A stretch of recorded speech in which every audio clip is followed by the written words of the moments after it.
How we doing today, guys? It's Jesse with the Common Man Corpus Christi, bringing you news and politics through a common sense lens. And today I saw a little article from the Wall Street Journal. This is an opinion piece. Omicron makes Biden's vaccine mandates obsolete. There is no evidence so far that the vaccines are reducing infections from the fast-spreading variant, according to Lucy Montagner and Jed Rubinfield. But before I want to get into that, I want to show you this wonderful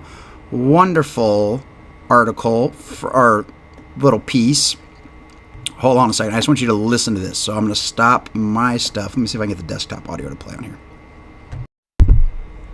What she's about to say here is something that those of us that have been paying attention have known pretty much since the very beginning. We're talking March and April of 2020. But let's just listen to her say it, even though it's just really nice to hear. The overwhelming number of deaths, over 75%, occurred in people who had at least 4 comorbidities. So really, these are people who were unwell to begin with. The overwhelming number of deaths, over 75%, occurred in people who had at least 4 comorbidities. So really, these are people who were unwell to begin with.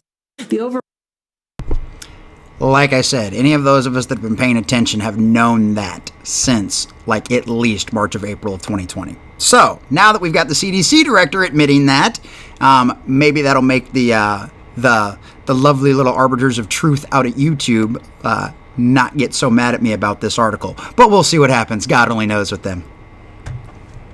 All right. Wall Street Journal opinion piece. Omicron makes Biden's vaccine mandates obsolete. There is no evidence so far that the vaccines are reducing infections from the fast-spreading variant.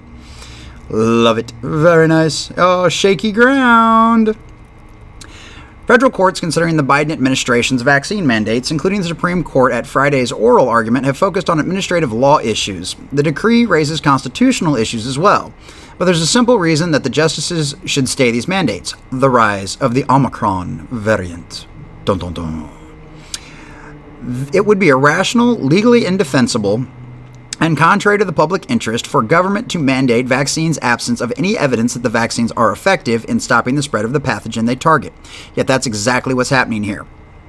Both the mandates from the Health and Human Services Department for healthcare workers and the Occupational Safety and Health Administration's OSHA for large employers in many other industries were issued November 5th. At the time, the Delta variant represented almost all U.S. COVID-19 cases, and both agencies appropriately considered Delta at length and in detail, finding the vaccines remained effective against it. Those findings are now obsolete. As of January 1st, Omicron represents more than 95% of U.S. COVID cases, according to the estimates at the Center for Disease Control and Prevention. Because some of Omicron's 50 mutations are known to evade antibody protection, because more than 30 of those mutations are to the spike protein used as an imunogen by the existing vaccines, and because there have been mass Omicron outbreaks in heavily vaccinated populations, scientists are highly uncertain the existing vaccines can stop it from spreading. As the CDC put it on December 20th, we don't know yet how well available vaccines and medications are working against it. Medications work against it. The Supreme Court held in Jackson v. Massachusetts, 1905, that the right to refuse medication treatment could be overcome when society needs to curb the spread of a contagious epidemic. At Friday's oral arguments, all the justices acknowledged that the federal mandates rest on this rationale, but mandating a vaccine to stop the spread of disease requires evidence that the vaccines will prevent infection or transmission, rather than the efficacy against severe outcomes like hospitalizations or deaths, which is what they say the vaccine does, even with Omicron and the Delta variant too. It might have not stopped you from spreading it, but supposedly it was supposed to be reducing the hospitalizations. As World Health Organization puts it, if mandatory vaccination is considered necessary to interrupt transmission chains and prevent harms to others, there should be sufficient evidence that the vaccine is I always have a problem with this word, is efficacious in preventing serious infection or transmission. For Omicron, there is yet no such evidence. The little data we have suggests the opposite. One preprint study found that after 30 days, the Moderna and Pfizer vaccines no longer had any statistically significant positive effect against Omicron infection. Remember, infection. And after 90 days, their effect went negative, i.e. vaccinated people were more susceptible to Omicron infection, which we're seeing that. A lot of these states with super highly vaccinated numbers, they seem to be spreading the Omicron even faster, which sucks. Confirming this negative efficacy, finding data from Denmark and the Canadian province of Ontario indicate that the vaccinated people have higher rates of Omicron infection than unvaccinated people. Meantime, it's long been known that the vaccinated people with breakthrough infections are highly contagious, and preliminary data from all over the world indicates that this is true of Omicron as well. Yeah, that's something they've been talking about for a while. Just because you get the shot doesn't mean you can't get it, doesn't mean you can't spread it. So, as CDC Director Rochelle Walensky put it last summer, the viral load in the noses and throats of vaccinated people infected with Delta is indistinguishable from that of the unvaccinated people. And what the vaccines can't do anymore is prevent transmission. Known that for a while. Some of us have known that since probably the beginning. There is some early evidence that the boosters may reduce Omicron infections, but the effect appears to wane quickly, and we don't know if repeated boosters would be an effective response to the surge of Omicron. That depends on, among other things, on the severity of the disease Omicron causes, another great unknown. According to the CDC, overwhelmingly, majority of symptomatic U.S. Omicron cases have been mild. The best policy might be just to let Omicron run through its course while protecting the most vulnerable. Now, that's this guy's opinion. Naturally immunizing the vast majority against COVID through infection by a relatively benign strand. As Sir Andrew Pollard, head of the UK's Committee on Vaccination and Immunisation, said in a recent interview, "We can't vaccinate the planet every 4 to 6 months. It's not sustainable or affordable." Facts. In any event, the vaccine mandates before the court don't require boosters. Yet. Give them time. They define fully vaccinated as 2 doses of Moderna or Pfizer, BioNTech, or 1 dose of Johnson & Johnson. Even if boosters would help, the mandates would leave tens or hundreds of thousands of unboosted employees on the job who have zero or negative protection against Omicron infection, and would be highly contagious if they became infected. In other words, there is no scientific basis for believing these mandates will curb the spread of the disease. Omicron was mentioned sparsely at Friday's oral argument, but the justices, particularly those most favorable to the mandates, appeared to labor under drastically false assumptions. Justice Stephen Breyer suggested that if mandatory vaccination went forward, that would prevent all new COVID infections.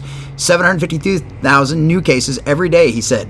This is wildly false, as by the CDC lady, or by the CDC, quoted with the CDC earlier. So is Justice Sotomayor's assertion that we have over 100,000 children in serious condition, many on ventilators. That's a lie.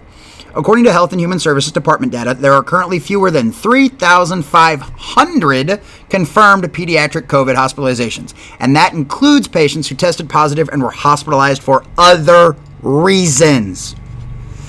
Ridiculous. We should have known that from the beginning, too. That's why China opened up their schools right away.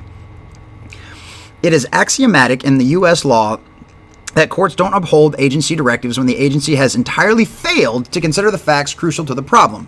In many contexts, courts send regulations back to the agency for reconsideration in light of dramatically changed circumstances. If the agency's action is not sustainable on the record itself, the proper judicial approach has been to vacate the action and to remand the matter back to the agency for further consideration, as U.S. Circuit Court of Appeals for the District of Columbia put it.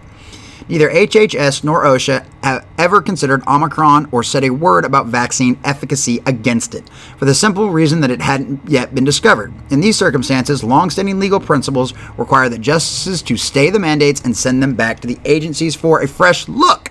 And just in case you were curious as to who wrote this, Dr. Montagner, was a winner of the 2008 Nobel Prize in Physiology or Medicine for discovering the human immunodeficiency virus. Nice!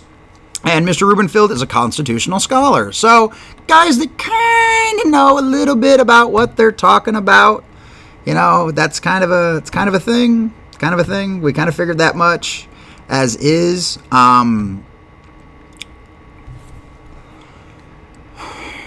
It looks like Omicron's probably going to be basically the end of this. From all the initial data, it's looking like this is just going to be another version of the common cold now. And hopefully it'll supplant our common cold, so that way we don't have the common cold and Omicron running around at the same time.